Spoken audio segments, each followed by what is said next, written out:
Hey, I'm John Cannell, and today on Preppy Kitchen we're making a classic flavor-packed peach pie. So let's get started.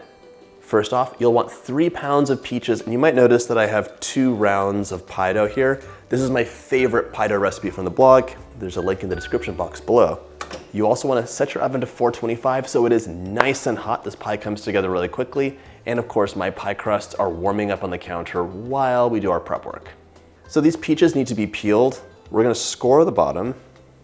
And you might notice that I have a pot of water hanging out there just in case. That's my insurance, because sometimes the peaches are nice to you and they peel really easily. And sometimes the skin doesn't want to come off like this. It smells beautiful and it's ripe, but the skin's stuck. So that's fine. All you have to do is blanch them for a few seconds and the skin will release really easily. Yeah, so we're gonna blanch these. My water is at a rapid boil. These peaches are gonna go in for 30 to 60 seconds. I'll do them in batches. And then they go right into an ice bath for 5 minutes to cool down and arrest the cooking.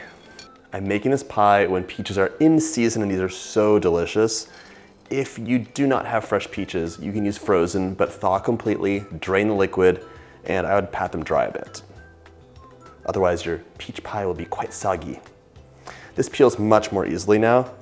You should always make sure to score your peaches before they go into that water bath. One more thing is, you do not have to peel these. It's an optional step.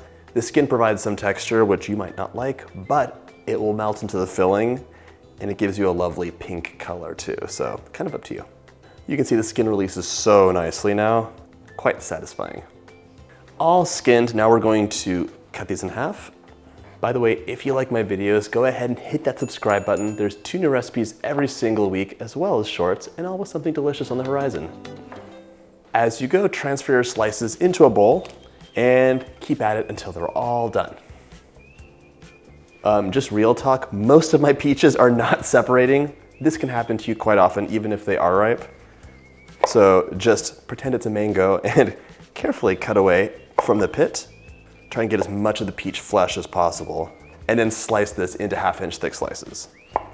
No big deal. All right, I just finished prepping my peaches. These go into that large bowl. I'll be snacking on the remaining peach flesh later on the pits. Now we're gonna make these delicious peaches even better by adding 2/3 of a cup of sugar, it's 133 grams, as well as 6 tablespoons of cornstarch to hold everything together, that's 42 grams. I also want 1 tablespoon of lemon juice to give us some brightness and contrast. However, if you add too much lemon juice, that can kind of counteract what your cornstarch does. So I'm gonna measure this out, which I don't normally do. All right, 1 tablespoon, there you go. I also want 2 teaspoons of vanilla for extra flavor, and 1 teaspoon of cinnamon. It's a nice warming spice that complements the flavor of the peaches, but you can omit this or use other spices if you like. Put the rest of the cinnamon in, and just toss to distribute and coat. Be gentle though, because these peaches are so tender and ripe. This can get set aside while we roll the pie crust out. It's been warming up on the counter while this happens, so it's nice and pliable now. If your pie crust is ice cold, it's just gonna crack and be very frustrating. If it's too warm, it's gonna be melty and gooey, so it has to be just right, out of the fridge for like 20 minutes. Unwrap your pie dough. I'm using a pastry mat. It really gives you so much control and prevents any disasters from happening. I highly recommend. A little flour on the top, a little flour on the rolling pin. We're gonna roll this into a 13-inch circle, and the key is to always keep the pie crust moving. Oh my God, this cracked so badly. If it cracks, just pinch it back together. So as you can see, if your pie dough is sticking, it's really easy to use the pastry mat just to unroll it, and you can flour underneath. That's about 13 inches, so now we're going to roll this onto our rolling pin and pop that into our pie tin. And my one last tip for you is just to push this in. Try and get an equal amount of overhang on all sides, or all over the one side of the circle. And I'm just pushing the edge inward so I'm not stretching the pie dough out. Okay, and leave all that overhang, we'll be using it later. Set that aside, grab your pastry mat one more time, and we're gonna roll the next disc out into an 11-inch circle. This is one of those desserts that I really look forward to making all year round because peaches are just not in season for very long. And when you find some good ones, aside from snacking on them, aside from having a peach caprese, which is delicious, you want to have some pies and things too. Ooh, fresh peach cake is also really nice. I want about 1-inch size strips. Normally I don't really care, but today I'm gonna measure out exactly 1 inch, just so I can do a bit of a more accurate job. You can use a pizza cutter or a crimp cutter like this to get a nice edge. It's very easy. We're ready to assemble our pie. The oven's hot, the filling's done, and everything's been rolled out. This is the fun part. Now we're gonna spoon the filling into that pie crust. The one thing you wanna make sure is that there's no mountains or valleys. It should be a flat surface you're gonna work on. All right, so let's use the back of a spoon and level everything out. And I have to tell you, this smells so good. The peaches with that crisp butter crust, maybe a scoop of ice cream. For added richness, we're gonna grab 2 tablespoons of butter and just dot all over the top with little pieces. This will melt in and give you a wonderful mouthfeel in that filling. So I think of peach pie as a Southern specialty, and it's not because everyone can't make it, it's just because the best peaches, in my opinion, come from the South. I have a friend who lives in Arkansas, and she will bring me fresh peaches at the height of the season if she's coming to visit, which I always love. They melt in your mouth and are so fragrant. Oh, it's delicious. My top is well dotted with butter, and now, to make my lattice, I'm laying out my strips with a 1-inch gap. So they're 1 inch thick, there's a 1-inch gap, that way there'll be enough dough for the entire surface. Now take half of your strips and bring them up and cross that pattern over.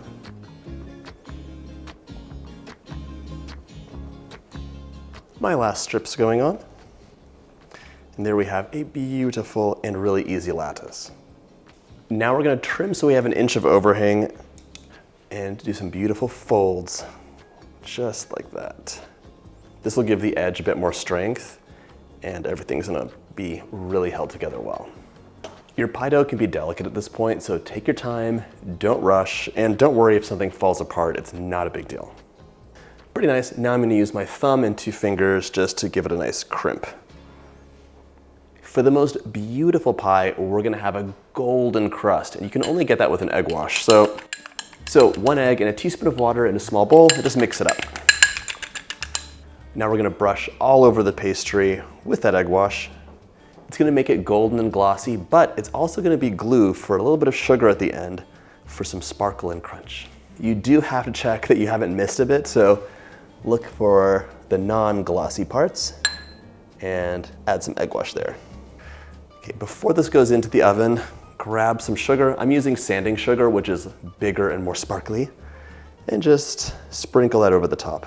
This pie will last up to 4 days in your refrigerator. Make sure you cover it in plastic wrap, and you should warm it before serving. It's not gonna be great cold because of the butter in there. So pop it into the oven for 15 minutes, or you can even add it in the air fryer for a couple minutes too.